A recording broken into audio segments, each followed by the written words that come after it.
देखते हैं क्या दिया हुआ है। कहता है एक समबाहु त्रिभुज है, क्या दिया हुआ है, एक समबाहु त्रिभुज दिया हुआ है। मान लेते हैं ए बी सी एक क्या है, ए बी और सी क्या है, समबाहु त्रिभुज है।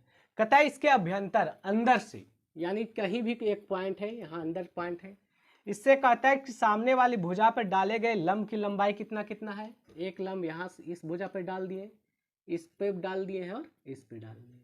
इसका जो लंबाई दिया हुआ है पहला कितना दिया है, √3 सेंटीमीटर। कितना दिया हुआ है, √3 सेंटीमीटर।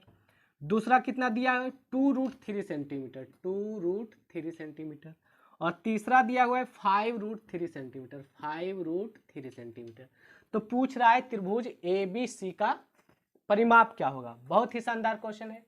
अगर आप लोग कहीं बेसिक से पढ़े होंगे तो अगर इस तरह से जब भी किसी भी समबाहु त्रिभुज के किसी भी पॉइंट अंदर से किसी भी पॉइंट से जब उसके सामने वाले भुजाओं पर लंब डाला जाता है तो तीनों लंबाई का जो योग होता है वो किसके बराबर होता है, समबाहु त्रिभुज के ऊंचाई के बराबर होता है। यानी कहने का मतलब है जो h हो जाएगा कितना हो जाएगा, √3 प्लस 2√3 प्लस 5√3, यानी h बराबर कितना हो जाएगा, 5 2 7 1 8√3।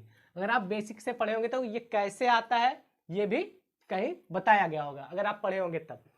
यहाँ भी प्रैक्टिस सेशन, इसलिए इतना भी ध्यान में रखिए कि किसी भी त्रिभुज में, समबाहु त्रिभुज में अगर कोई बिंदु अंदर है उससे सामने के भुजा पर अगर लंब डालते हैं तो तीनों जो लंबाई का जो योग होता है वो किसके बराबर होता है, ऊंचाई के बराबर होता है।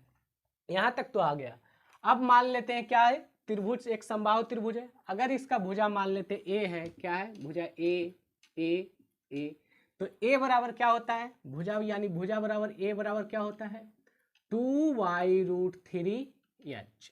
यानी जब हम ए निकालेंगे ए बराबर क्या हो जाएगा, 2y√3h, h कितना है 8√3, 8√3 कितना हो गया, 8√3। कैंसिल हो रहा है, √3 से √3 कैंसिल कर लेंगे, यानी ए जब निकालेंगे तो 8 दूनी 16 सेंटीमीटर।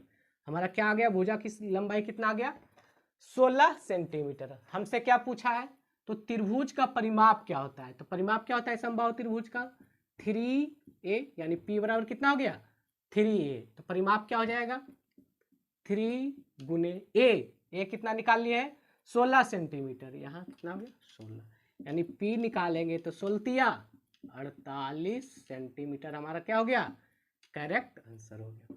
बहुत ही शानदार क्वेश्चन है।